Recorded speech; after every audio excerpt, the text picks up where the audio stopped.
everyone, and thank you for joining this week's Lead Hership Global podcast. We are so glad to welcome you this week, and we have an extra special guest for you, Danyel Surrency Jones. She's the CEO and co-founder of global sports tech company POWERHANDZ. And today, Danyel is going to be speaking to us about the secrets to growing and scaling your company, which I think is a relevant conversation for all of us. You know, when companies grow, they're increasing their revenues as fast as they're adding resources to help fuel that growth. And when companies scale, on the other hand, they add revenue at a faster rate than they increase their cost structure. So the company's gains outpace its losses, allowing it to not only grow, but also to scale. And although there's a plethora of advice now being given about how to grow and scale your fledgling startup, there's also a dirty little secret out there. Once you've achieved rapid growth, the hard work really begins. Scaling is hard. Scaling a business means that you are setting the stage to enable and support growth of your company. It means having the ability to grow without being hampered. It also requires planning, funding, and the right systems, staff, processes, technology, and partners. So as you launch your business, you should already be thinking about a strategy for scaling your company, not just growing your business, but scaling it. And if you simply continue trying to increase your revenue by adding more resources without a corresponding equal increase in cost, your growth is likely to stagnate. You'll get to a point where you realize the effort to grow simply isn't worth the financial gain. What you need instead is a strategy for scaling in business that focuses on increasing revenue while also increasing efficiency. Scalability is all about capacity and capability. So I have to ask you, does your business have the capacity to scale? Will your business systems, infrastructure, and team be able to accommodate scale? Well, I got to tell you, to help ambitious entrepreneurs create realistic growth and scale targets and develop plans and concrete actions of how to grow and scale, please help me welcome Danyel Surrency Jones, the co-founder and executive chief officer of POWERHANDZ, a global designer, manufacturer, and distributor of innovative athletic and fitness training products that address very specific skill development with athletes at all levels. That's right, Linda. And Danyel has spent nearly 2 decades in corporate America, working in various sales and marketing executive positions within Fortune 500 medical tech companies.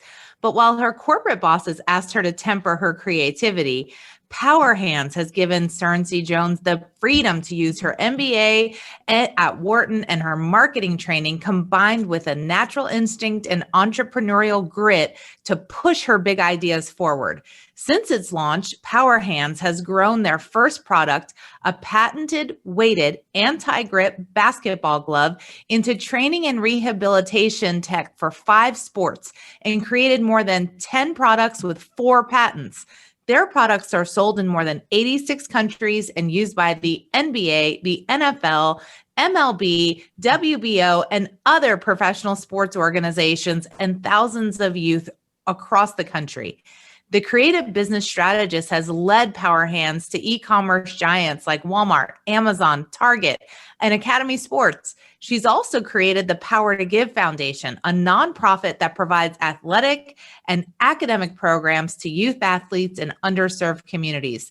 Her foundation has partnered with the NFL, the NBA, Boys and Girls Clubs, and other notable youth organizations. So there's not a better expert to walk us through the hard challenges and decisions that will enable true value creation other than Danyel. Thank you so much for joining us today, Danyel. Thank you guys for having me. And geez, that introduction, I must steal it. I must follow it. Is it really me? Thank you. This is awesome. We're so excited to jump right in today. So Danyel, there's just so many components to your journey. Why don't you just start out by telling us, like, what led you to have such a passion around entrepreneurism, and how did you land on the product at POWERHANDZ? Yeah. So first of all, Christina and Linda, I just want to compliment you, right? For you to have a podcast where you're focusing on women, you're giving them a voice to tell their story. That's powerful because we need more of that so that we can step into our worth and explode in our brilliance. So thank you so much for having me to be a guest and share my story. Wow. So power hands, and entrepreneurialism. I had no clue since the beginning of time that I was an entrepreneur. So when my father first built my lemonade stand, and I asked him to build my lemonade stand, or when I was a Girl Scouts and I was competing, right, to sell the most cookies, I had an entrepreneurial spirit at that time. And then when I look at the history from my grandfather, right, who owned a store, to my grandmother who owned a daycare, I never thought about the first and the pioneers in my family and what conditioned me to have this resilience until recently. I was on a panel and I really thought, yes, this is part of my heritage. This is a part of my DNA. So why in the world was I nervous to jump in the beginning into entrepreneurialism? And then in corporate America, when I look at my career, so thank you for reading my bio. I'm a nerd, so I wish I could go back to school every single day. When I was in corporate America, working for Fortune 500 medical device companies, I worked in sales, marketing, operations, integrated marketing communications. And I was a corpreneur at that time. I was always the person coming up with, here's the crazy idea that everyone would tell me it was too much, right? And too early for that time. And if it's not broken, right, don't try to fix it. And I realize now that all of those stretch roles that I took, they were building me to be the entrepreneur that I am today, so that I was familiar with different cross-functional parts of the organizations that would create the whole, right? The individual, some of those would create the whole. And that's what you have to do with your own business. I can't just gravitate to marketing because that's what I love, or business strategy because that's what I love. I better know how to read a P&L. I better know how to really understand operationally supply chain, what's broken.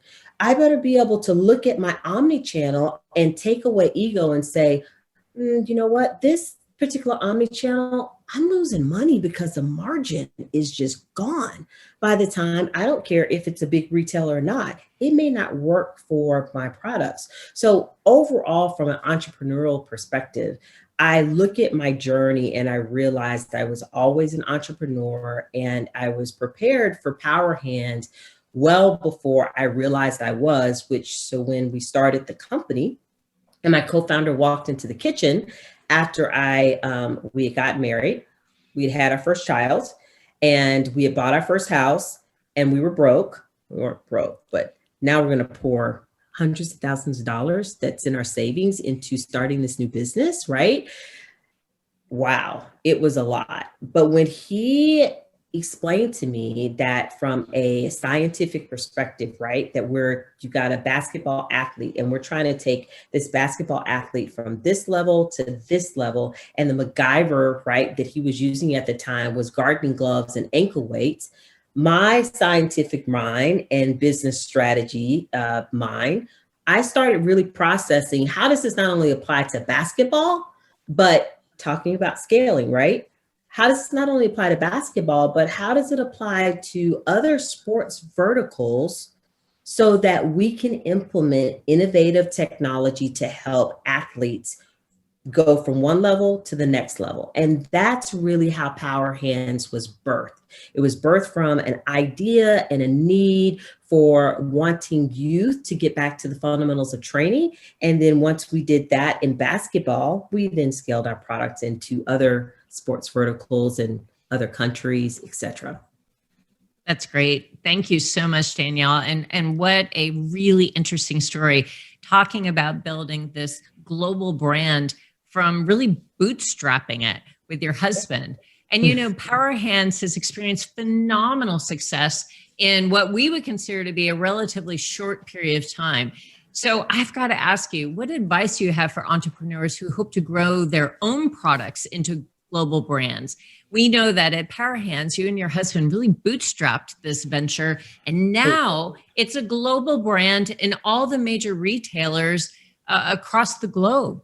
And what do you think that entrepreneurs that want to follow in your footsteps, what do they need to know in order to grow their own products into global brands? Awesome. Great question. And so the first thing I would say is don't follow my footsteps, because we didn't realize that we were a global brand in the very beginning. So that's the first advice that I would give to an entrepreneur. The day that you do your business plan, you need to understand that your product or service can benefit people outside of the US. So when you're doing your due diligence and you're looking at your market, right, you should pinpoint some of those countries that would need your product or service. We did the opposite. We started growing and scaling within the US. And then a year and a half later, really started digging into analytics and started looking at Australia, of course, that people were buying product and they were paying more for shipping than they were for the product. Canada, Spain, China, etc. And I sat back and I thought about this, Danyel, how do we miss the boat on the fact that sports is an international language? So from day one, we could have really been able to put a global strategy in place, but I'm glad we didn't, because here's a mistake that I think that a lot of entrepreneurs make when it comes to scaling and being global, right? We want to move too fast, and you have to pace yourself. You really have to get your core business stable, right? And your cash flow stable before you start scaling. And that's the second piece of advice. First, again, make sure that you start day one understanding how your product or service can scale globally. And two, don't scale too fast. Don't rush to do it. Do it in the right time when you're absolutely stable. And the third piece of advice is selling in another country. It's a lot of logistics. So you have to make sure that you understand how you sell into that country, what are the regulations in selling to that country? Should you get a partner that's already familiar, which is what we've done, and they will help you knock down a lot of those barriers that you would have to deal with yourself, and it would take you a longer time to understand and deal with those. So really understanding the logistics and who your partner could be in that country to carry and distribute your product is very important. I love that you mentioned the mistakes early on. And we all know that sometimes with startups, mistakes can lead to failure. So, and we've heard the statistics that, 1 in 8 small businesses will fail. And so, Danyel, how would you say from your perspective that you would go about de-risking yourself as a small startup? Yeah, so that statistic is very interesting about, 8 out of 10 businesses will fail. And when we look at COVID, right, so many businesses had to close their door. And so you would automatically make the assumption that they did not de-risk themselves.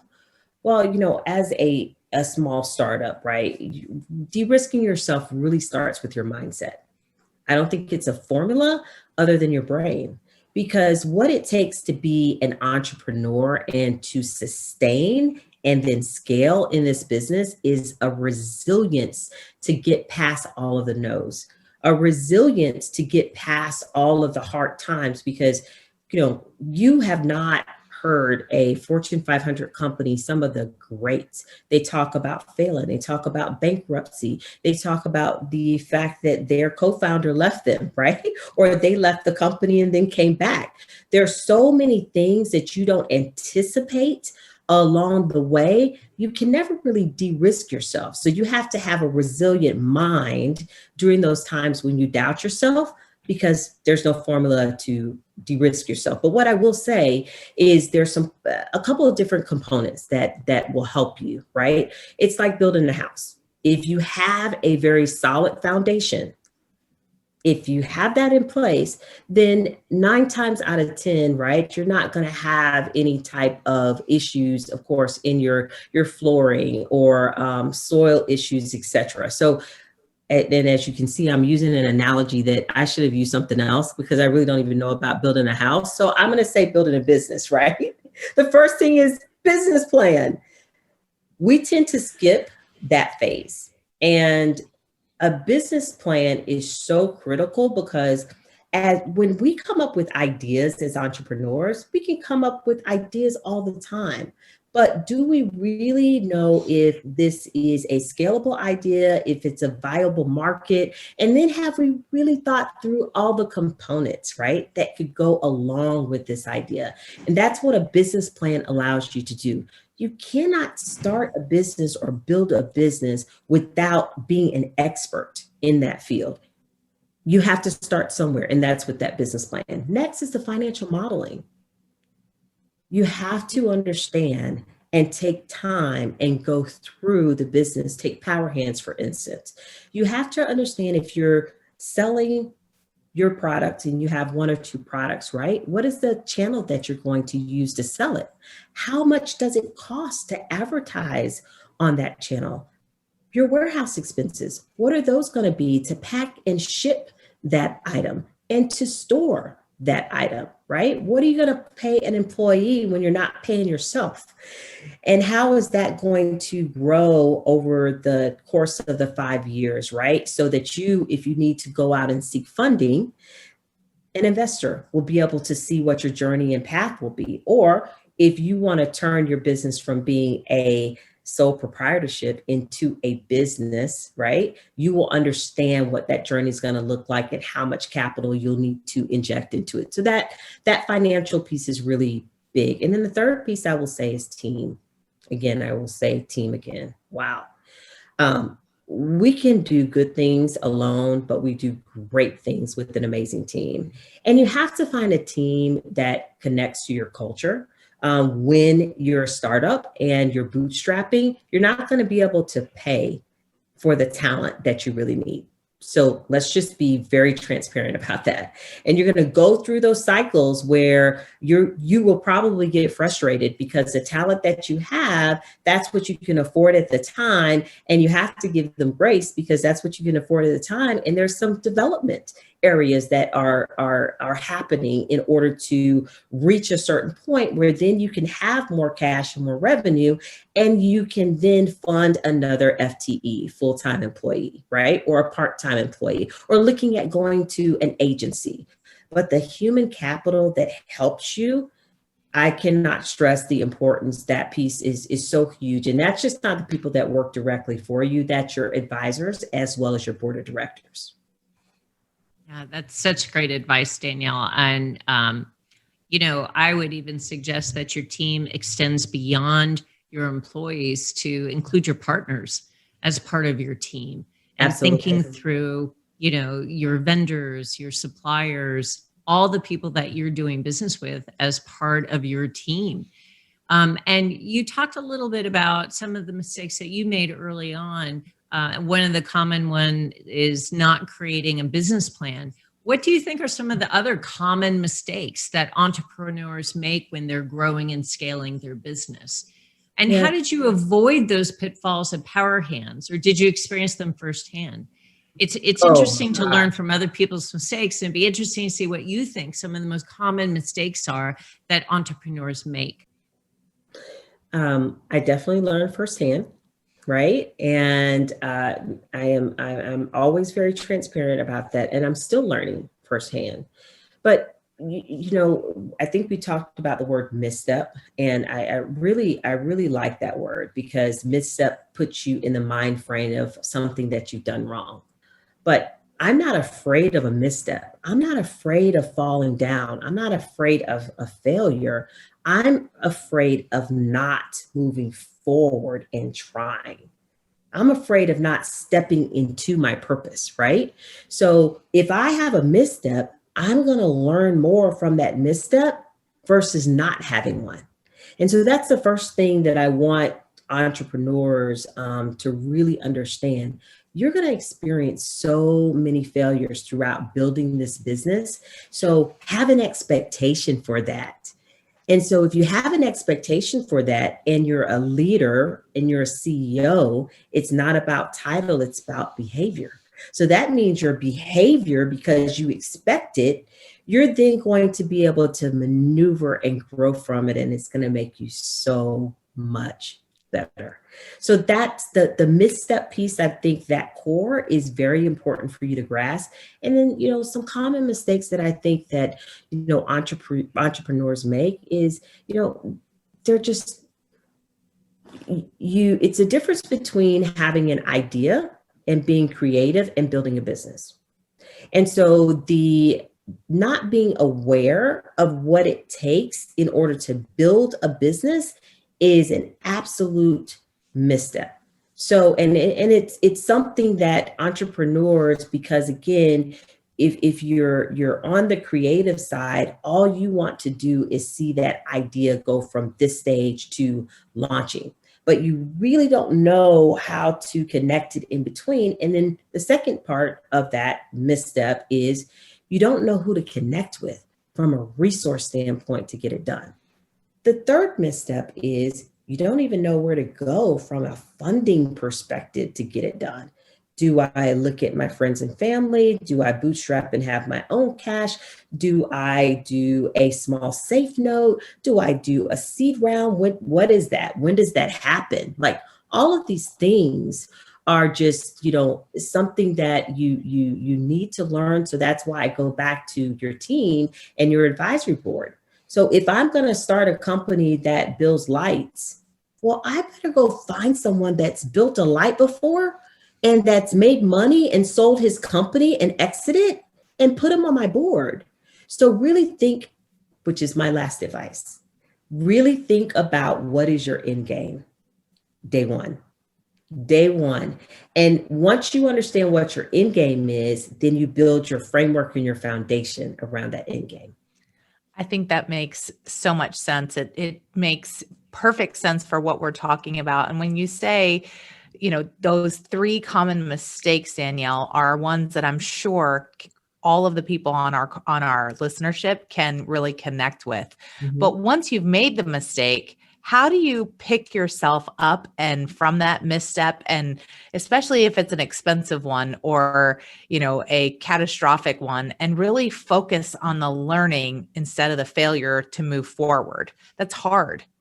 It is. It's very hard. And I think it's not only hard in business, it's hard in personal relationships, right? Mm-hmm. It's like when you get a divorce.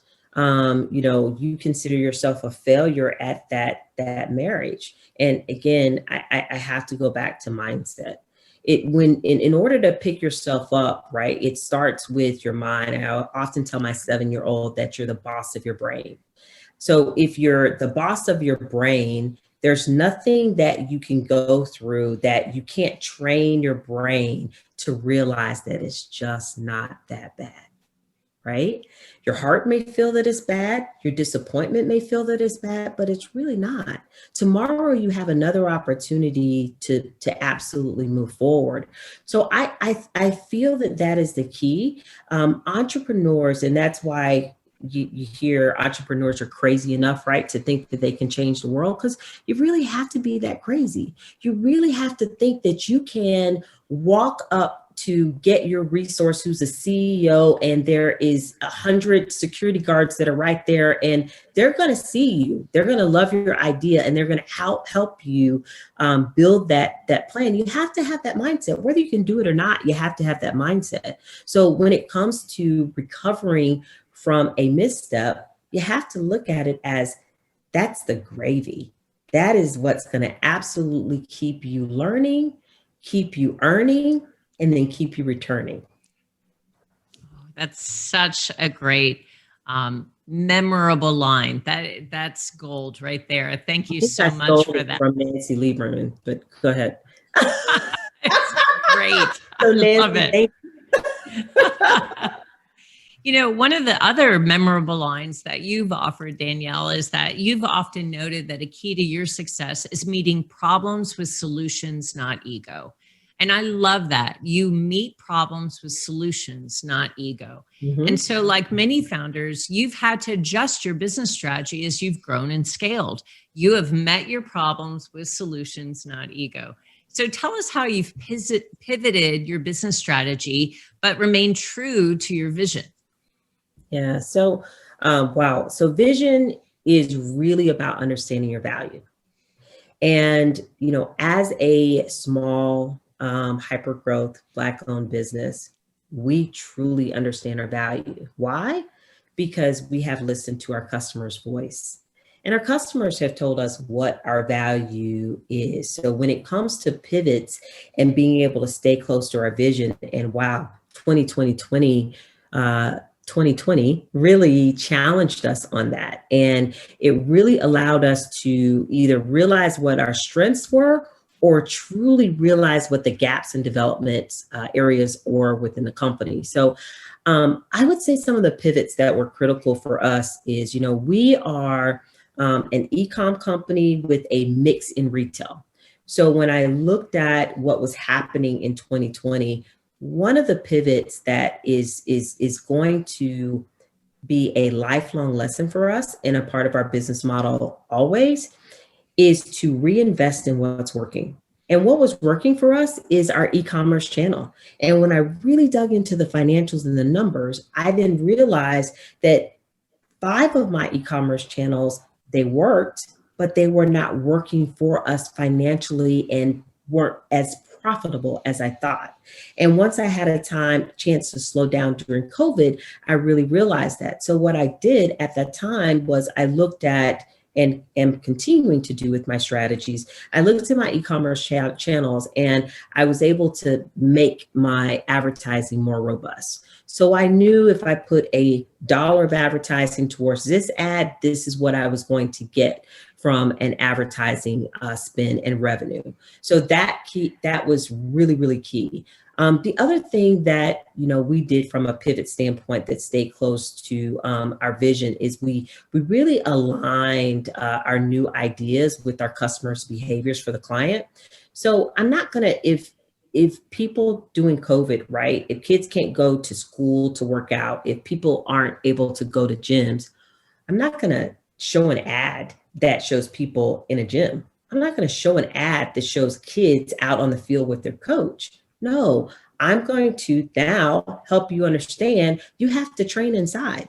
So we put a train inside campaign together, and we then help people understand how you can train one-on-one with yourself in the garage, or, outside in the yard with your family, or from a fitness standpoint, how you can use our products, right, to still stay focused on your mental and your strength and use that as your me time. So that piece was huge. The other thing that we did from a pivot standpoint that stayed close to our vision was we really reoriented our customer experience, one customer at a time. I mean, people were very impatient during COVID. We had never used a bot before, right? We'd always used our customer service team. And we then employed a bot because we realized that people were home ordering offline, and that is a faster system. So from a customer service standpoint, we got more innovative so that we could meet our customers and the demands that they were making in order to get our products a lot faster. And then the last thing I'll say that we did was we continued to serve within the US and outside of our borders. We did not stop selling product outside the US because they were still looking to us to as a solution. So I realized at that time, again, that in Spain and Barcelona and then Australia and then the Philippines, that we were still a solution for those families and those athletes that were struggling at that time. And we gave them hope that they were going to be able to get back to their fitness, get back to their athletic training. And that's what we continue to do. Again, the practical advice is just so amazing and just so helpful and easy to understand. I think you're giving so much back to the listeners, to the community for this podcast, Danyel. Thank you so much. But we have one final question. Okay. And there has been so many excellent pieces of advice during our time together. So one last one. the best piece of leadership advice you've ever received that you want to share with our listeners today? Thank you for that question. And I just received this advice over the weekend. I was going to give another piece of advice, but then this one came and it's so timely. We launched our QB Legacy program in Tampa with the Super Bowl. And I was talking to one of the kids' parents who his kid was a quarterback and he was out there on the field. And we just got into this philosophical conversation. And he said, one of the things that I learned the most in leadership, and it was from a guest speaker that came in, he says, we get so caught up in thinking that our life lesson or our life purpose, is about being understood. He said, our life purpose is not about being understood. It's about being understanding. So it's not about being understood. It's about being understanding. And that moment, that has literally changed my perspective. The way I came home and talked to my daughter when she says, you just don't understand me. The way that I interact with my husband, the way that I interact with my team, even when I think that they didn't follow through with something, I am there to be understanding. So what do I do to understand? I shift myself to the side, and then you're going to believe that everything else around you is going to be taken care of because you're fulfilling the mission and your purpose of why we were put on this earth. It has changed my life. It's beautiful. Honestly, that's beautiful, beautiful leadership advice. Thank you so much. We have loved having you on the show today, being a part of Leadership Global. You have given so much of yourself to our community. We are so grateful. Thank you, Danyel. Thank you. Thank you guys so much for having me, and anything that I can do to further your mission, of course, I'd love to do that. Thank you, Danyel. And thank you to everyone who joined us today on Leadership Global, and we'll talk to you next week.